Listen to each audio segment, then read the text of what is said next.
Welcome to Psychology the Daf. We're on Gemara Pesachim Daf Lamed Daled.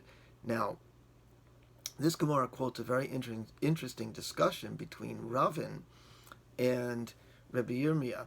And Ravin, when he came to Eretz Yisrael, so he used to learn in Bavel, he used to learn in Babylonia, and he came to Eretz Yisrael and he quoted a halacha, and Rabbi Yirmiyah rebukes him and says, "Foolish Babylonians, Bavloi tipshoi, Mishum de Yazvi ba'ar de chashocha amritun shmeitzen de mechachshu. Because you dwell in a dark land, you state halachas that are dim." Notably, the Ritva in Yuma Daf Nun Zayin Amud Aleph says that this weakness was only in the early generations of Amoraim, Rabba, Rav Yosef, Abaye, and Rava, because there was a great deal of governmental persecution. So, in the later generations, he says the Amoraim of Bavel were superior in intellect to the Amoraim of the Talmud Yerushalmi. It's interesting to note that the environment can affect people, and that the Gemara takes that very seriously, that in difficult, dark times and in dark environments, it can affect a person's intellectual acuity. There's a lengthy essay of the Rambam's in his Shmona Prakim in Perek Hey. The Shmona Prakim is the Rambam's introduction to Pirkei Avos, and in this lengthy essay, the Rambam makes it very clear how important it is for a person's well-being. Now, the ancients believed that the soul and the personality all resided in the same place. They were one and the same. Maybe there were different levels, but they were one and the same. So it's important to know that as I quote certain statements, and you don't think we're talking about something that's in Ruchnius. Well, actually, you see, they did believe that that was Ruchnius, which is a whole nother discussion.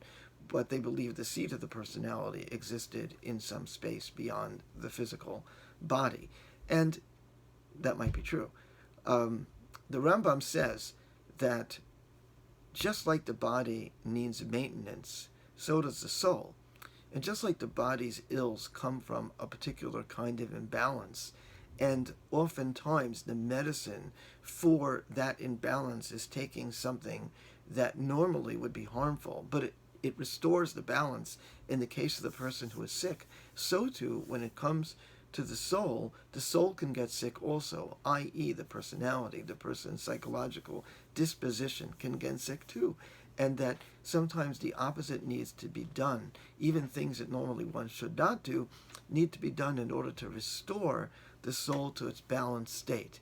And the Rambam goes in to a number of examples. He talks about if someone feels no appetite, he or she should eat foods that are sweeter, even though normally sweet foods are bad because it would arouse the appetite.